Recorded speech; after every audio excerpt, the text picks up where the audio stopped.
Operation Midnight Hammer by the B-2 Spirit is a masterclass in the art of war. The U.S. sent two groups of B-2 Spirit in opposite directions. One is a decoy that flew toward U.S. outposts in the Indian Ocean,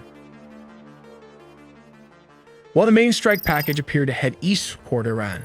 All of this to strike the heavily fortified Fordo nuclear enrichment bunker.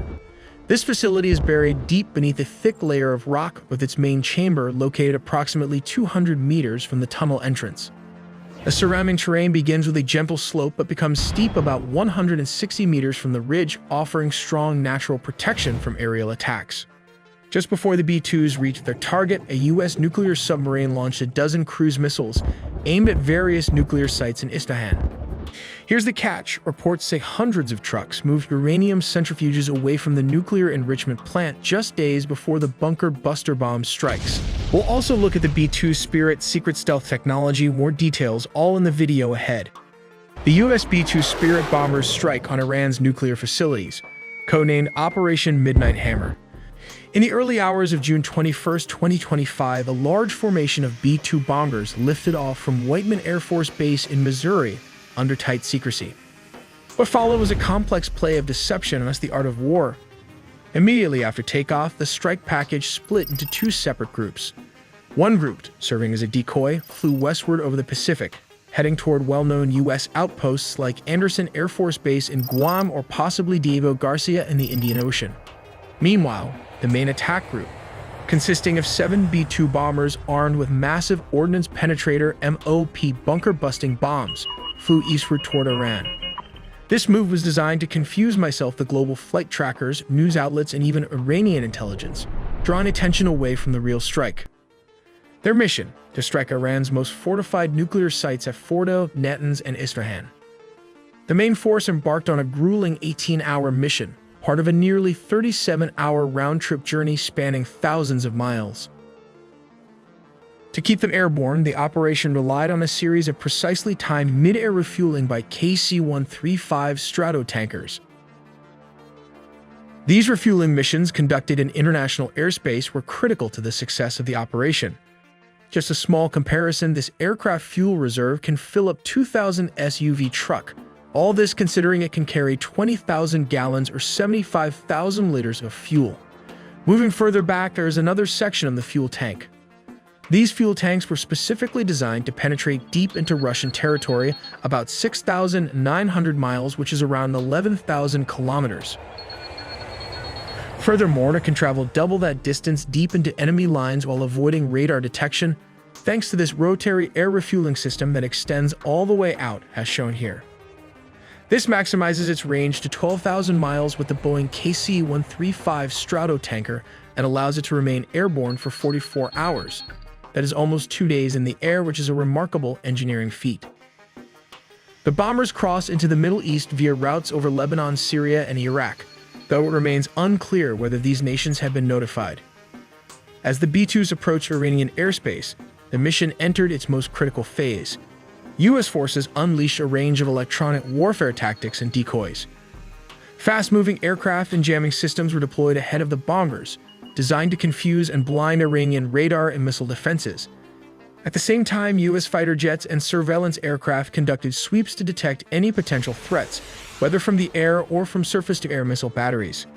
Thanks to their stealth capabilities and carefully coordinated flight profiles, the B-2s went unnoticed. This is the Fordo nuclear facility, one of the most heavily fortified and deeply buried sites in Iran's nuclear program. But what exactly makes it so difficult to destroy? Fordo is protected by a complex network of defenses, including 6 tunnel entrances leading into its underground uranium enrichment facility. The most critical parts of the site, specifically the enrichment infrastructure, are buried deep inside a tunnel approximately 200 meters long, carved directly into the side of a mountain. The main enrichment chamber is believed to sit directly beneath the mountain ridgeline, hidden under a massive layer of rock. From the tunnel entrance to the chamber, the distance spans roughly 200 meters. The terrain itself adds another layer of defense. It starts off with a gentle slope near the tunnel entrances, but becomes significantly steeper about 160 meters from the ridge, providing natural protection from overhead strikes. And here's where it becomes even more challenging.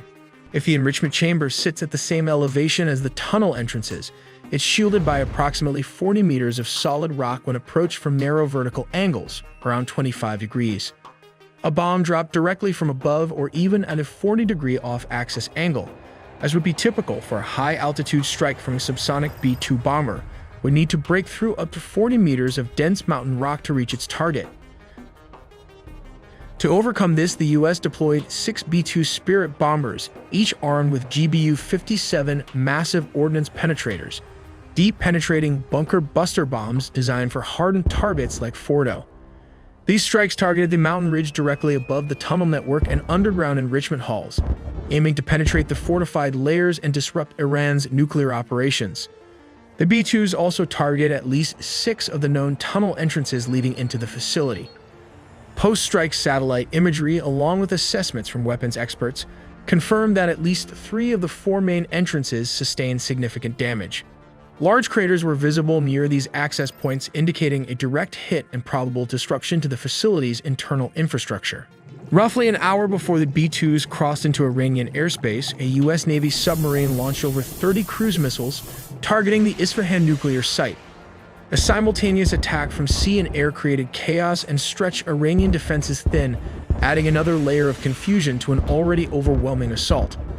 At around 6:40 p.m. Eastern Time, 2:10 a.m. in Iran, the lead B-2 bomber released 2 massive ordnance penetrators over the Fordo nuclear facility. Over the next 25 minutes, 14 MOP bombs were dropped across Fordo and Natanz, tearing into the reinforced underground complexes. Almost simultaneously, the cruise missiles struck Isfahan with devastating precision. With their mission complete, the B-2s turned back and exited Iranian airspace just as silently as they had arrived. Let's look at how the B-2 Spirit avoid radar. Unlike normal planes that use rudders and elevators to steer, the B-2 has no vertical stabilizers. This is because any vertical structure would reflect radar waves, which is why they had to design it without vertical stabilizer or rudder at the rear. Instead, they used this technique of split drag rudders to provide directional stability and control in a flying wing aircraft. But there is a catch. As opposed to conventional rudders, the control efficiency of split drag rudders is typically low for small deflection angles. That is why the B-2 Spirit turns very slowly compared to other military planes. Each split rudder consists of 2 separate panels that swing out vertically in opposite directions. When the left split rudder opens, it produces drag and causes the B-2 Spirit to yaw to the left in the direction of the open split rudder. The same effect occurs with the opposing right side split rudder. This is what happens inside the cockpit. When the pilot pushes the left rudder pedal, the left split rudder opens, causing the aircraft to yaw to the left. Similarly, when the pilot pushes the right rudder pedal, the right split rudder opens, causing the aircraft to yaw to the right. The B-2 Spirit composite can be divided into several parts. Here, we find that all the edges are made of fiberglass epoxy to reflect radar, while the largest part of the wing is primarily made of graphite epoxy. Interestingly, the crew station assembly is made up of aluminum. At the base, since these areas have to withstand a lot of heat from the engine, they are made of titanium, a super strong, expensive material. Finally, we have fiberglass polyamide, a stealthy material able to withstand heat. This is what it looks like with all the labeling and segments assigned to it to give you a better picture. Let's take a look at the $1 billion radar paint technology, which is still classified, but here's what we know from aviation experts. It involves the use of radar-absorbing material, also called RAM. RAM is a polymer-based material applied to the surface of stealth military aircraft, like the F-22 Raptor and F-35 Lightning II. Moving to the belly of the beast and opening the bomb bay door is this weapon adapter suspension, which makes this bomber formidable. While the B-2 Spirit might look small, it can fit around 80 numbers of Mark 82 bombs weighing 500 pounds.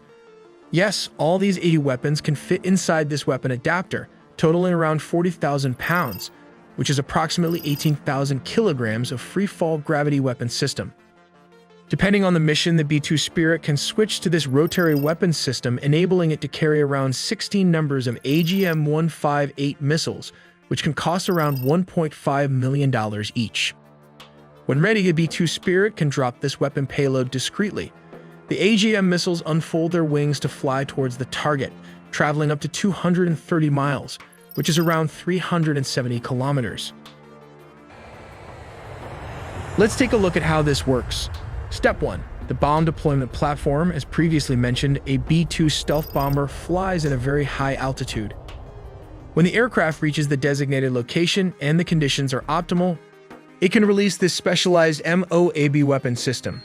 The bomb is designed for precision, and the deployment height plays a crucial role in its trajectory and effectiveness. Then step 2 comes the targeting precision. The bomb is outfitted with advanced guidance technology, including GPS and inertial navigation systems, which are military-grade satellites. Then comes step 3, that is adjusting the trajectory. The guidance information and data is then transmitted to the bomb's 4-lattice motors fins located at the rear. These fins can move and adjust in real time, allowing the bomb to correct its course as it descends under the force of gravity. These adjustments are essential because the weapon does not have thrusters to change its trajectory. Instead, it relies on the movement of these fins and a high-altitude drop to control its flight path. This is why the bomb must be deployed from a very high altitude so it has enough time and distance to adjust its trajectory accurately. Here comes the most difficult part, that is step 4, impact and penetration. The bomb, known as the Massive Ordnance Penetrator, weighs approximately 30,000 pounds, which is around 14,000 kilograms.